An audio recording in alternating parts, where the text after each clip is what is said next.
Hi, this is Andrew, and my Lean video this week is on our unit naming convention. What you're looking at here is a unit type definition sheet that was established in a Kaizen a while back, and it talks about standard units and custom units and oversized units and what defines each one. As well as on the second page we have standard and custom units for unitized punched openings and ribbon wall.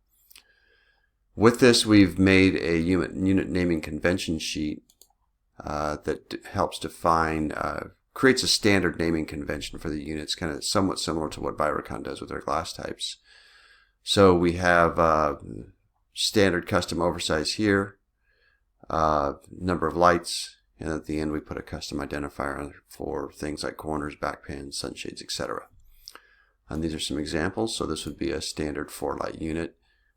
We've agreed to put a 0 at the end of a unit that has no custom identifier, just to identify the fact that we've looked at the attributes of the unit and recognize that it has nothing custom to it. This is a custom unit example here. This is a custom 4-light unit.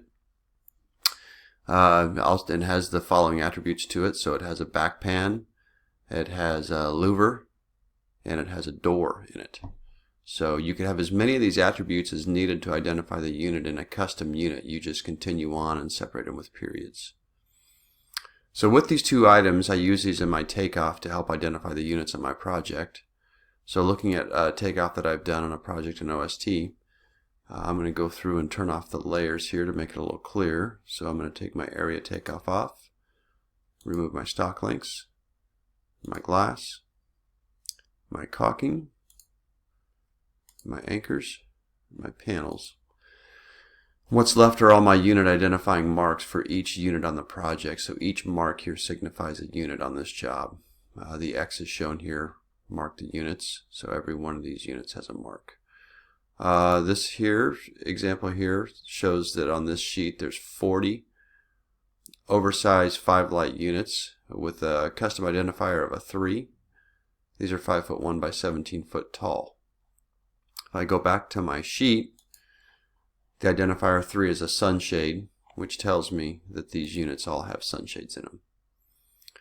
After I go through and mark all my units here, I take this information with my takeoff from OST and I carry that into my template, and I fill this information here into my opening schedule to help fill out the total area for the job and total number of units. So looking at my template here, these are all the units that I have for the curtain wall portion of the job. I go through and I take all my oversized 5-light units with sunshades and I just list them once here for the mark, but then I list all the different sizes below and the quantities. So that helps identify those, fills out the information, and at the end you have your overall square footage, total number of units, lights, etc. So that's how I use this system to create the mark numbers for my opening schedule and fill out my opening schedule, as well as using it in OST to identify the units on the job. I don't create any other mark numbers or anything like that. I just use the identifying mark that we've come up with and established in our naming convention. The only thing I add to it in OST or in my takeoff is I add the size of the unit with it. As you can see, when you go back to my unit takeoff here, or my opening schedule, the oversized 5-light unit with sunshades, I could have different marks of those in the sense that there's different sizes. So you're going to end up with, when you go back to OST, you're going to end up with different 05-3 units because of the different sizes. But they all start off with this same naming convention at the beginning, and then the last part of the identifier would be the size. And this entire thing becomes your mark for the unit itself.